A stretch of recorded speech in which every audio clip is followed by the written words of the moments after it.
Thank you very much for the invitation. Thank you, Jaap and Leiden University and Alexander and the Moscow Times. It's an honor for me. And our topic is memory of Stalinism in today's Russia, how it works and how it helps to understand the Russian population mindset during the invasion in Ukraine. More than months ago, after the January 14 missile strike of Russian army at the residential building in Dnipro, Ukraine, with 46 people killed and 11 missing and up to 100 injured. After this, Russian memorials began to appear in different Russian cities.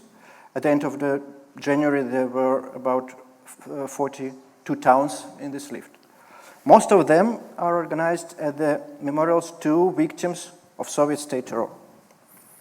So people just brought flowers and toys and wrote papers that they are dedicated to the victims of Dnipro.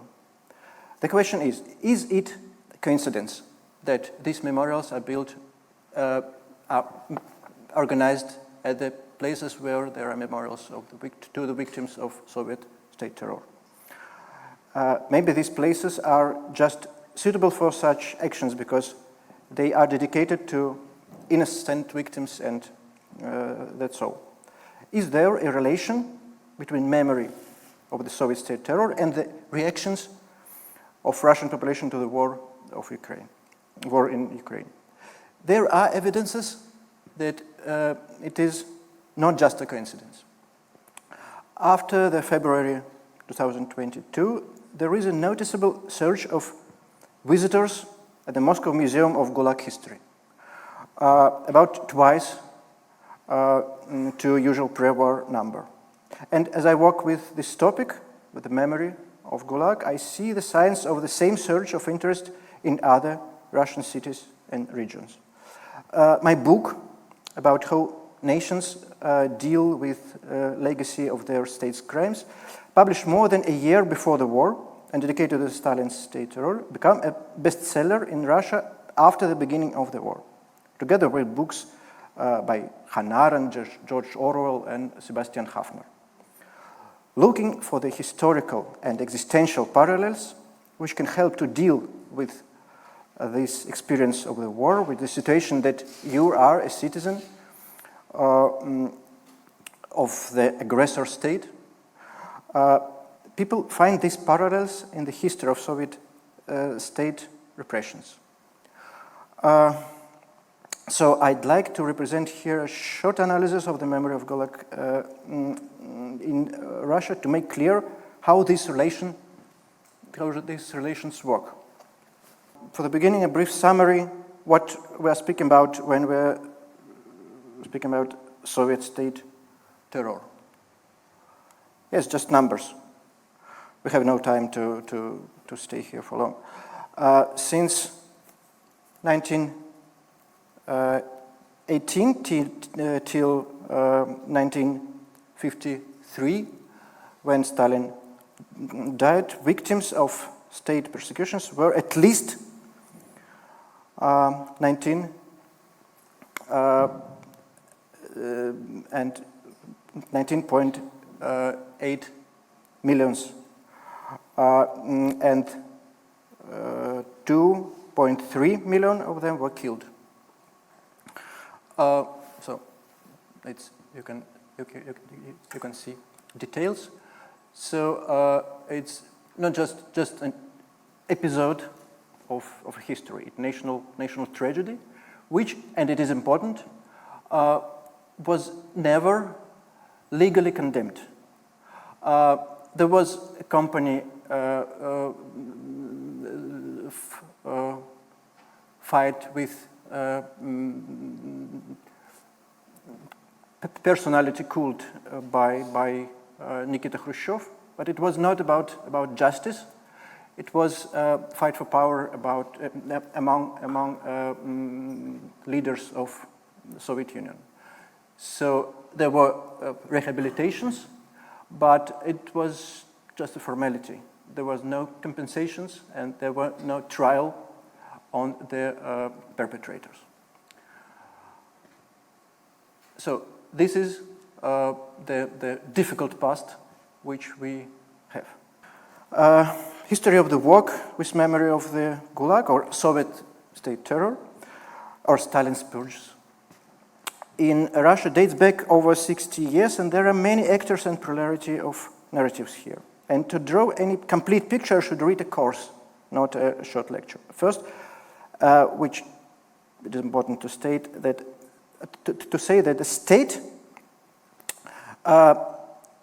is when we are speaking about states memory of Gulag. State as an actor is not a monolith, and there are a lot of actors in it.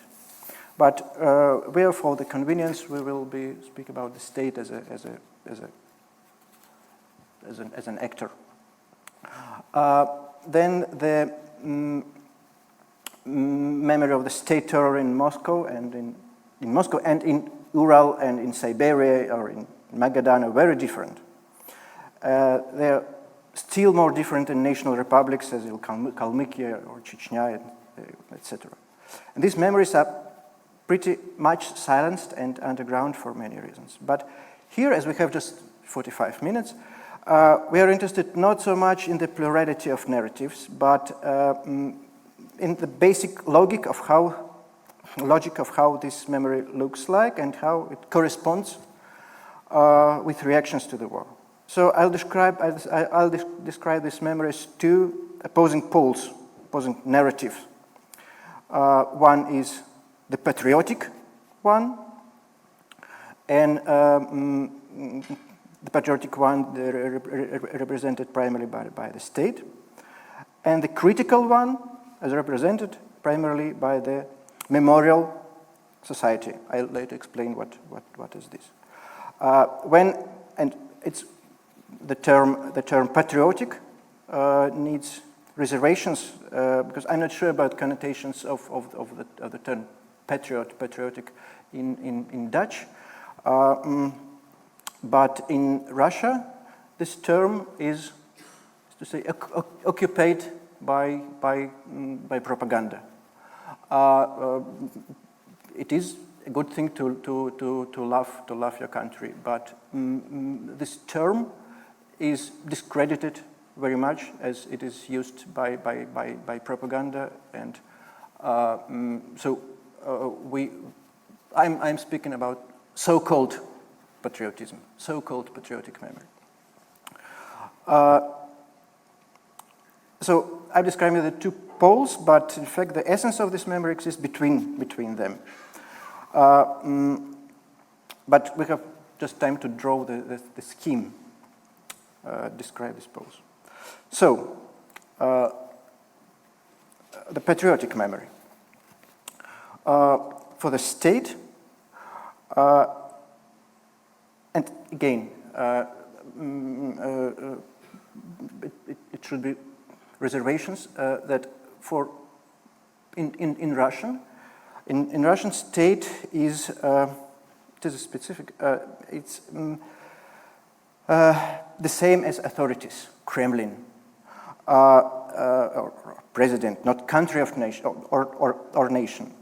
So state in Russian are strictly opposed to the society. So when we are speaking about the state, we are not speaking about society. So when it goes to the Gulag memory, there are two basic premises for the state. On the one side, after the Khrushchev's toe, late 50s and early 60s, and the second toe of late 80s and early 90s, it is impossible to deny the Soviet state terror and even keep silence about it. On the other side, the recognition should be controlled by the state. Otherwise, it is dangerous for the state as it raises the question about the state's responsibility for the crimes and calls into question its authority and its monopoly on the uncontrolled violence. So the Putin's state rather reluctantly recognizes the crimes. Putin visited Butovo Memorial. It's a place where tens of thousands of victims were killed and buried near the Moscow. Putin visited Butovo Memorial in just once in 2007. He opened memorial to the victims in Moscow and the cathedral dedicated to the new martyrs in Moscow in 2017. Moscow authorities sanctioned the opening of State Museum of the Gulag history. In the same time, the state opposes the position that the Soviet state, USSR, was criminal. Since the mid-2010s, the state doesn't tolerate independent actors on this field. Memorial Society was declared as a foreign agent. Independent researchers, as Yuri Dmitriev, are in jail, and so on. President never visited memorials or ceremonies organized by Memorial Society or other ceremonies organized not by the state-controlled actors.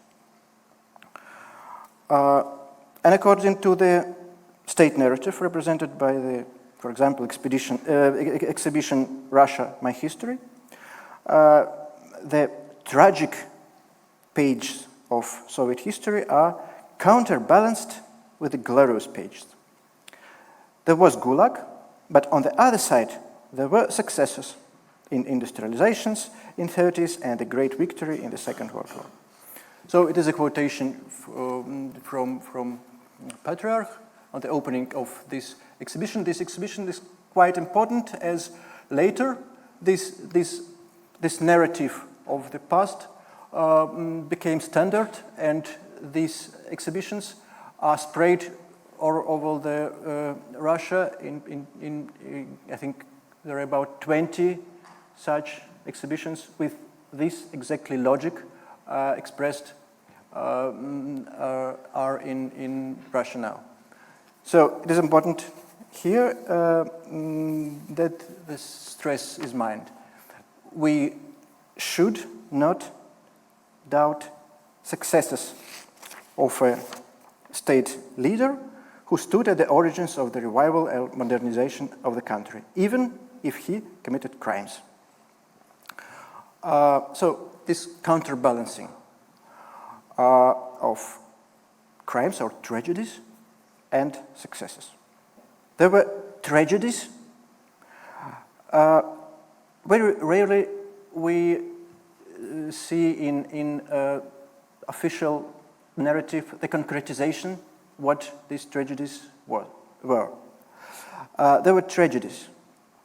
Civil War, Stalin purges, Second World War, but it is important to consider and accept the past in full, without the discussion about the responsibility for the crimes.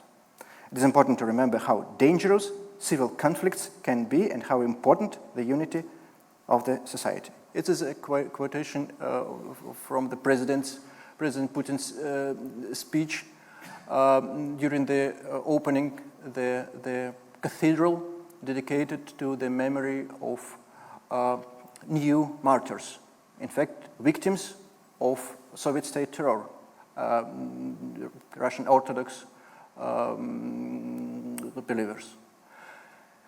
And in this speech, it is most important the second part.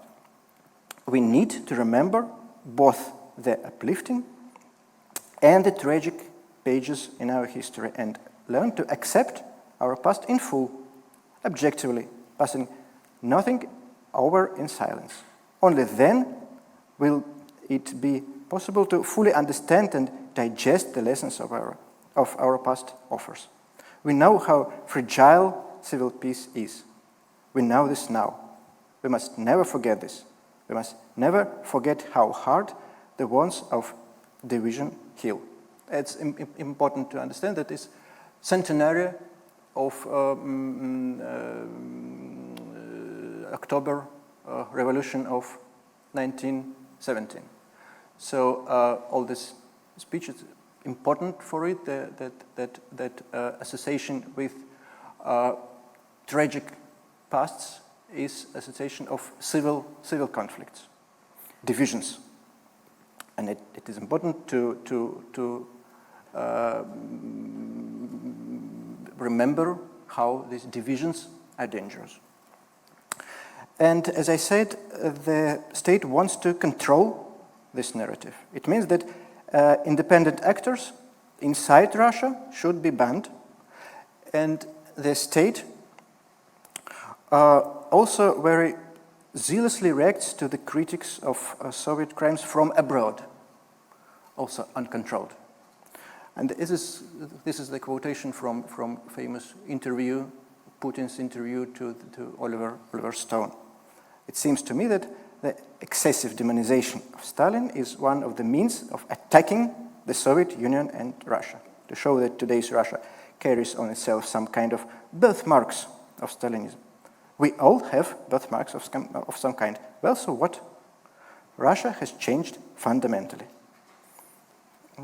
Now we can question this statement. That's one pole, patriotic memory. The other is critical one. In the late 80s, when the state was weak and Soviet narrative was highly compromised and disrepute, there was a new surge of discussion about the Soviet state terror, and the mouthpiece of this discussion was Memorial Society. Gulag survivors, dissidents, and historians who wanted to force the state to make information about Soviet state terror public. And it became clear that the state was not eager to do this work. Memorial took this work upon itself. It was Memorial, not the Russian state, who created the database of the victims. Here, left. Books of memory in Russian regions, created or collaborated with local activists of the original authorities, multiple memorials in regions. On the right above, you see the map of the memorials to the victims of Gulag. Most of them organized not by state, but by activists, mostly with under guidance of Memorial. Memorial also memorialized places of mass murders or mass burials and represented victims or their descendants in archival research or in courts about compensations, but it's very rare cases. The emblematic action of Memorial is the returning of names, возвращение имен, on Lubyanka Square in Moscow, near the headquarters of the former Stalin's secret police and now FSB.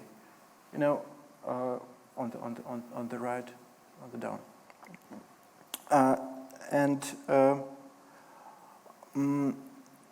During this action, people read the names of the victims of the Stalin's terror and adding their relatives' names.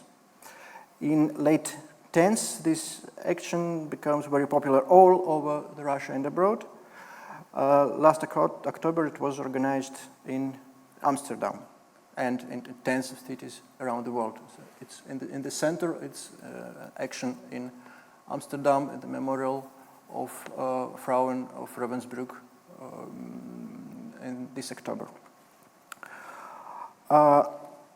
According to the memorial, Soviet state was a criminal state, and judicial and symbolical conviction of these crimes is a necessary condition of successful development of Russia as a democratic state.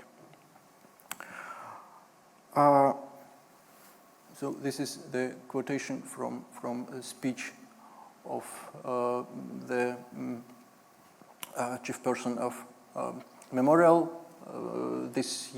Last year, in the end of the year, Memorial was won together with civil rights organizations from Ukraine and Belarus, they together won Nobel Peace Prize.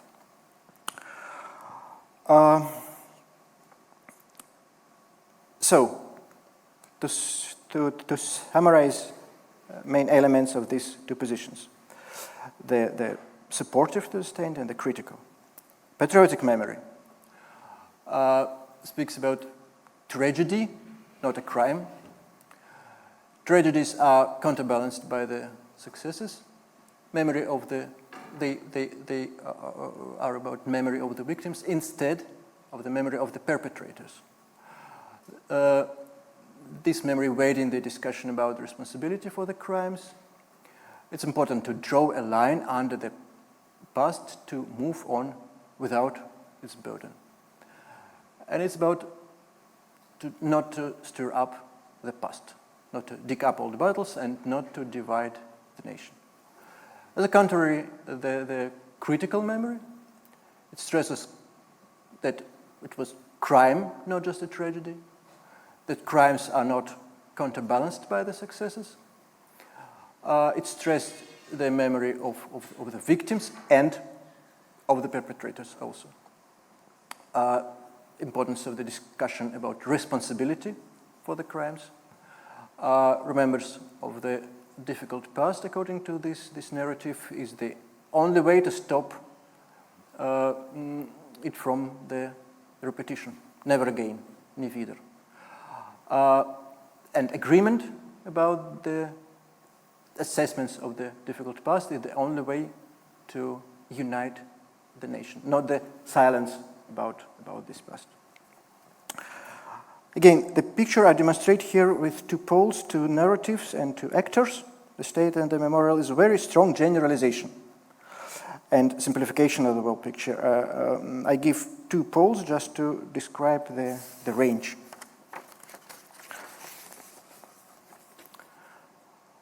Well, and now we have to make a little kind of leap of logic, jump of logic, from the memory as narratives about the past to the memory as legacy, which cause reactions to states' politics today. And we can say that two types of memory are correspondent with two modes of reactions to the state's behavior. And I'd like to stress here that it's not a direct relation. We have not enough data to speak about direct relations, but a correspondence. Those who represent critical memory of Gulag, who admit the possibility that the state can be wrong and even criminal, who has a habit or experience to separate him or herself from the state and the collective, these people mostly oppose the aggression against Ukraine. For those who carry out patriotic memory, there is no habit or experience to separate themselves from the state. They tend to solidarize with the state and its politics and support the war. But this support is very special. It is influenced by Gulag legacy to a great extent. And when we speak about Gulag legacy in contemporary Russians' collective feelings, what is important here is that the memory of Soviet terror is vivid in, as it were, collective subconscious of Russians. The state can leave you alone and even demonstrate that it guarantees your rights, but everybody knows that when its critical interests, its leaders see them, are at stake, it will not hesitate to take your property, put you in jail, or even kill you. So it's kind of basic notion of Russian citizen. And in some degree, for general Russian citizen, ability of the state to behave like this is an evidence that the state is really strong and reliable. So the legacy of the Gulag in Russian society is represented by mistrust in collectiveness and, as a result, in politics. The state keeps monopoly on collectiveness, while people rely on close relations, not on solidarity, based on the common values. Those who involved in politics and activism easily regard as not independent actors, but paid agents of foreign authorities. Hence, the state use of this notion in declaring its opponents as foreign agents. Its tendency to prefer force to values, inability to solidarize in support of the common values, and readiness to rally against common enemy. And in fact, it is the very core idea of historical Stalinism as a policy. And the third element, mistrust in state, fear of it, tendency to evade contacts with it and to sabotage collaboration with it, if it wants it from them, and the state wants it from them. And at the same time, the tendency to solidarize with it as with a power in critical situation. And one more quotation from Jan Roginski memorial lecture. For 70 years, the Soviet state destroyed any solidarity among people, atomized society, eradicated any expression of civic solidarity, and thus turned society into docile and voiceless masses. Today's sad state of civil society in Russia is a direct consequence of its unresolved past.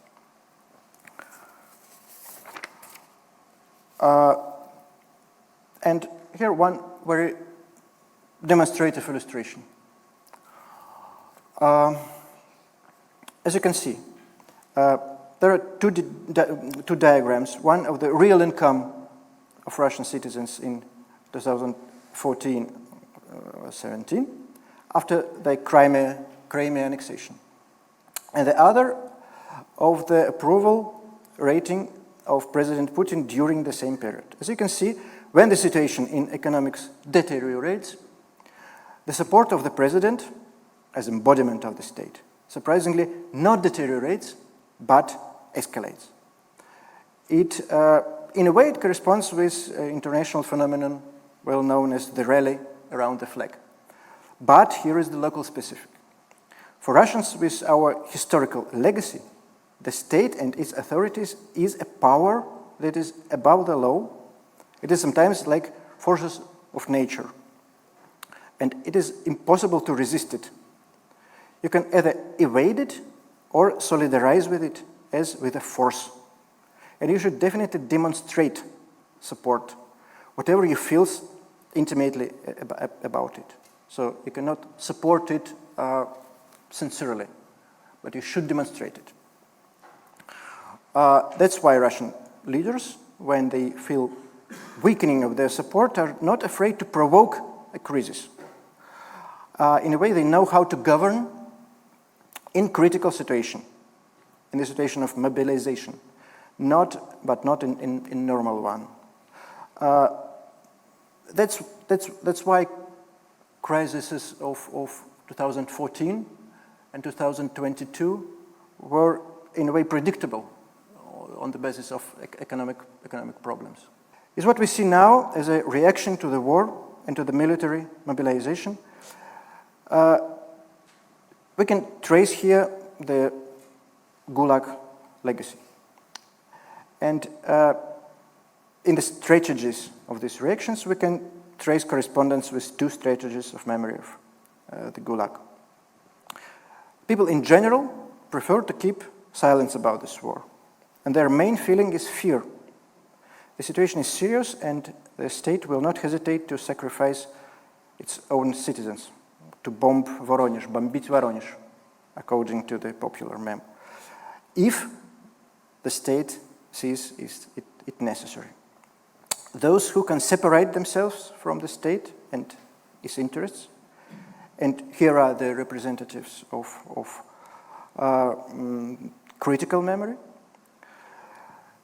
they either emigrate or stay in Russia, where the open opposition to the war is criminalized, are in clandestine resistance. There is huge opposition to this war in Russia, but this opposition is silent, underground, hiding from sight. Our house in Moscow is or was near the park, and in the summer, when on TV we could watch news about total support of the population of this special military operation.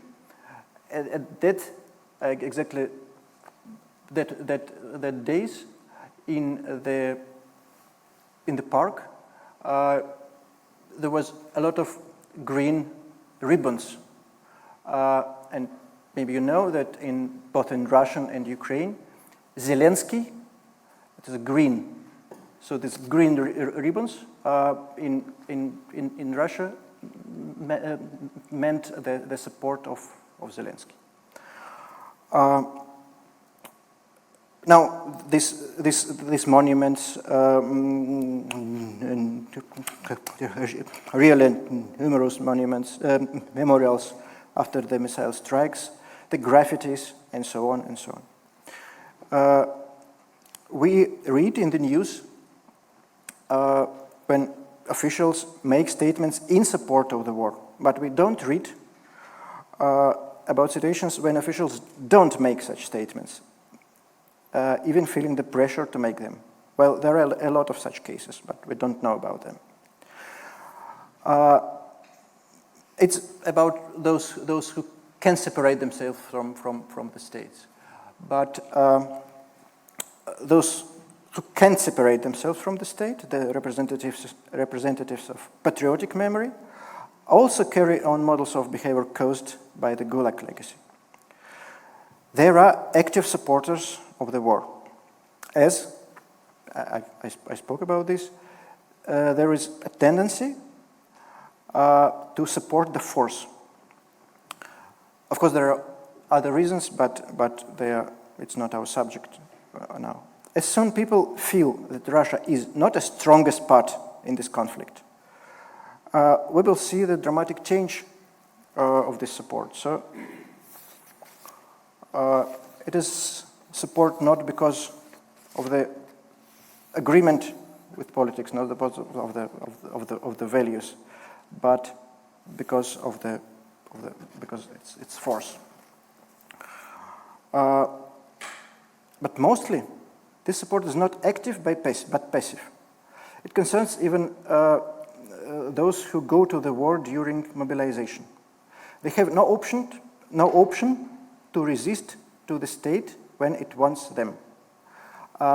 They don't know about such option on, as it were, genetic level.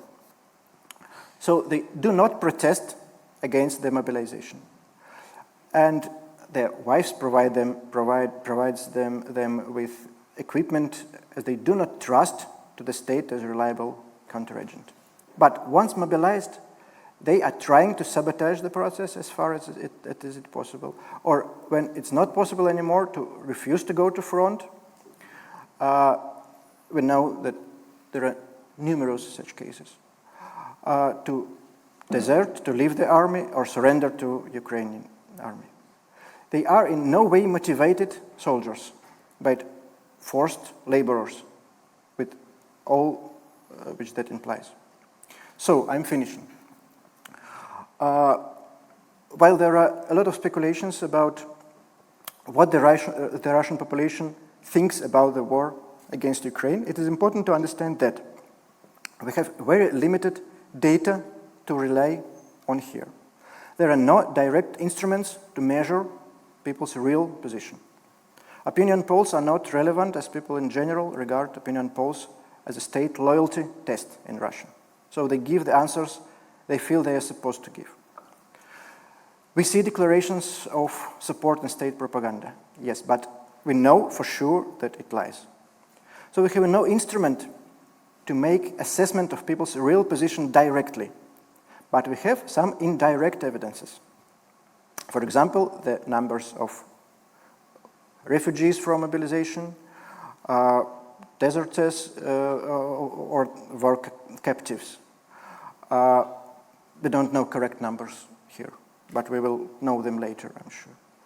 And, which is maybe even more important, we know how some basic behavior mechanisms of Russian citizens when they interact with the state. We know how these mechanisms work.